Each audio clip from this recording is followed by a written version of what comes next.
étaient-ils? Comment vivaient-ils? Quelle était leur façon de penser, d'évoluer? Toutes ces questions, nous nous les posons chaque jour.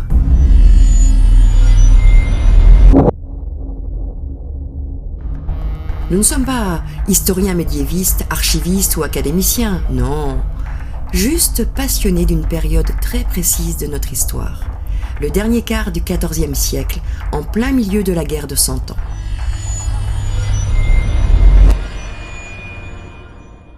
Nous pratiquons l'histoire vivante et la reconstitution historique documentée, s'appuyant sur des sources archéologiques, littéraires, iconographiques et statuaires, en collaboration avec un historien local, Nicolas Savy, spécialiste de la guerre de 100 ans en Quercy.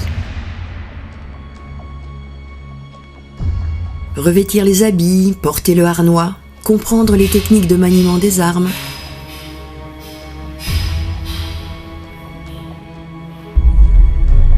La vie quotidienne, les pratiques culinaires. Investir des sites historiques où les murs ont gardé le souvenir de 1000 ans de vie. Y vivre, regarder, sentir, écouter et comprendre l'architecture, caresser les pierres et à nouveau se poser les vraies questions. Comment ils vivaient? Qui ils étaient?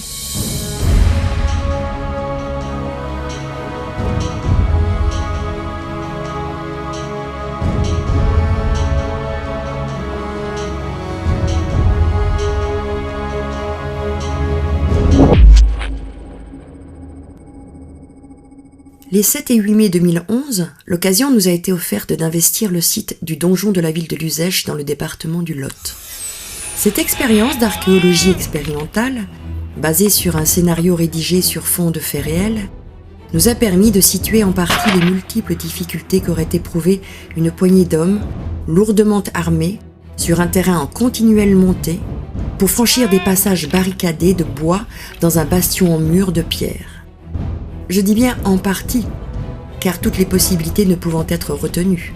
Feu, sape, sièges longs, tirs d'artillerie.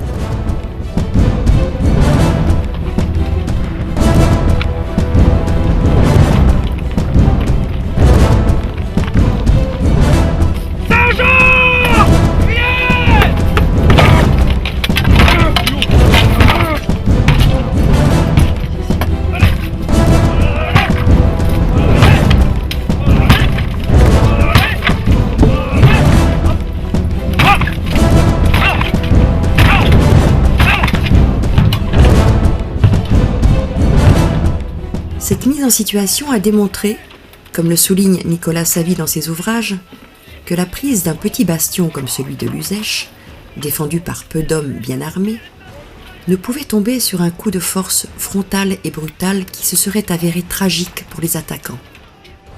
En effet, avec seulement quelques hommes en défense et des structures de bois placées avec soin dans des endroits stratégiques, il est impossible d'arriver à prendre un bastion de pierre sans de nombreuses pertes chez les attaquants.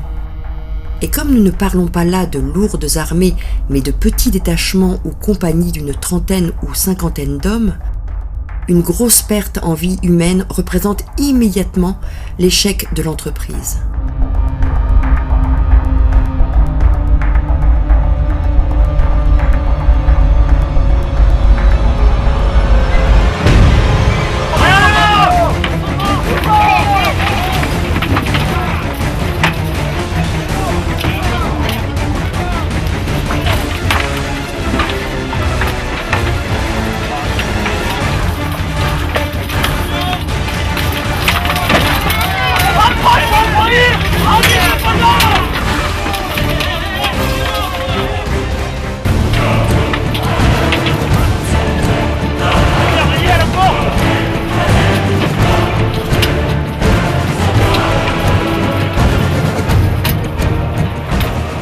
La plupart du temps, villes et châteaux sont pris par ruse ou trahison.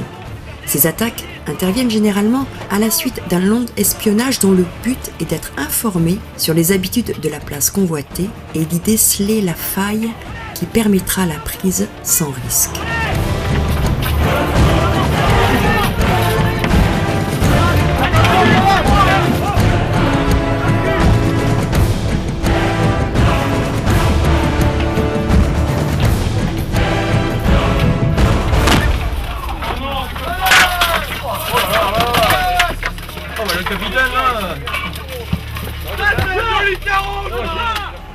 Pour être menée à bien, cette expérience a fait l'objet d'un regroupement d'associations. Les guerriers du lendemain, basés dans les Bouches-du-Rhône, et les Anguigneurs, venant de Dordogne, ont parfaitement joué le scénario prévu. Toutes deux recréant des troupes combattantes du XIVe et XVe siècle, enrichissant ce projet d'effectifs combattants et de compétences tactiques et militaires. Ces associations participent pleinement à la réussite de ces événements.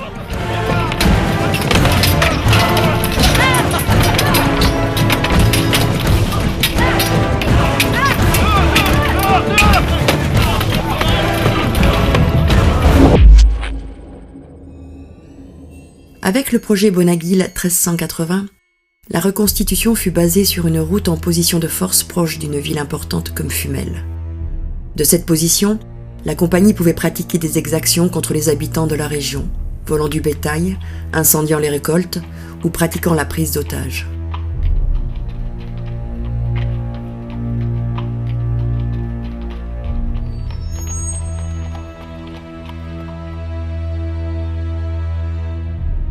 Cette situation compliquée et la pression exercée par les routiers obligent les consuls de la ville à traiter avec le capitaine de la compagnie un patti, une paix territoriale, rédigée et dictée par le capitaine à son clerc, stipulant entre autres la livraison par la ville de Fumel et les villages alentours de marchandises, nourriture, foin pour les chevaux, bétail, argent.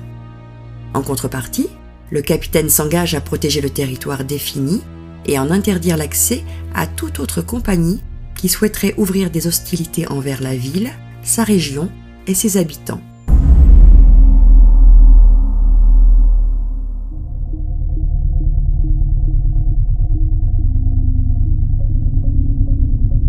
L'histoire vivante permet ici d'approcher et de comprendre en partie le quotidien de ces hommes d'armes et de recréer la hiérarchie afférente à ces regroupements.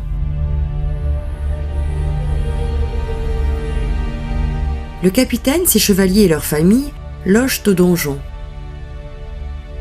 Il festoie et se félicite de la négociation de la journée.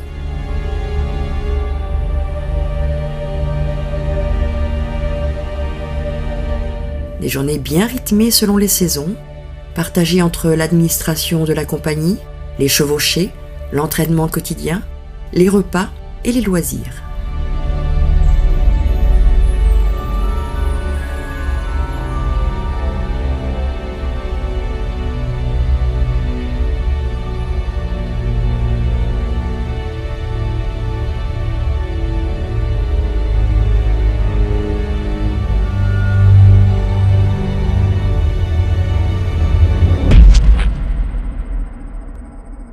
Des points importants abordés. La garde du site, le gué et l'arrière-gué relevés toutes les 2 heures.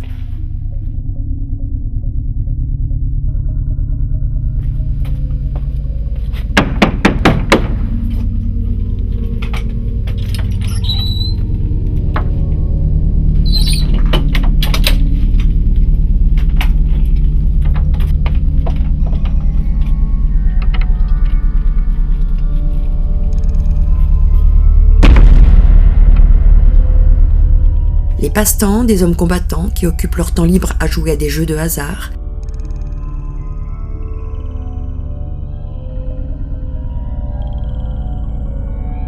Les maîtresses queues s'activant à la préparation du repas des seigneurs.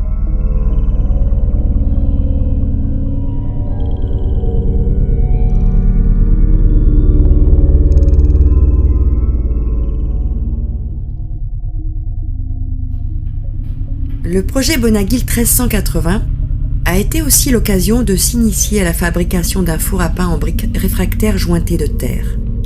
Le but étant de refaire cuire un pain dans la salle du four encore en place de l'ancien château.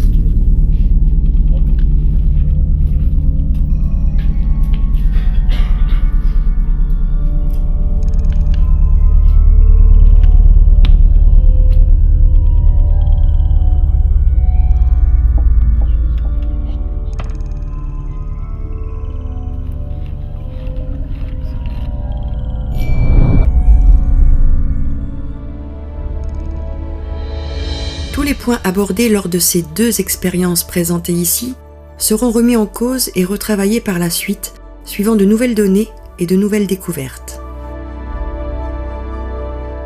En histoire vivante, rien n'est définitivement figé. C'est un perpétuel travail de recherche et de remise en cause à tous les niveaux.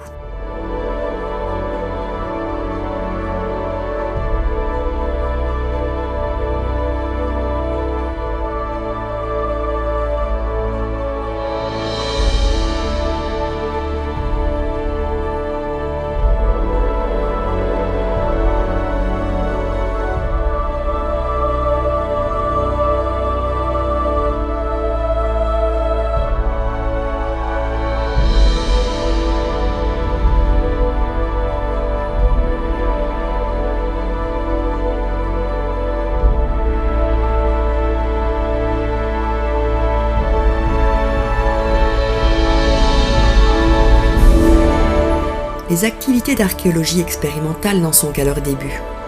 Les possibilités sont immenses. De nombreux sites, par leur topographie et architecture, permettent l'expérimentation et l'immersion sérieuse. De plus, les rapprochements entre historiens médiévistes et médiéphiles se développent. Ils contribuent pour les uns à appuyer ou approuver les théories par une approche pratique. Et pour les seconds, ils permettent d'accéder aux richesses documentaires locales étudiées par les historiens. Ces collaborations sont complémentaires, bénéfiques pour la recherche et primordiales pour la compréhension d'un riche passé qui trop souvent nous échappe.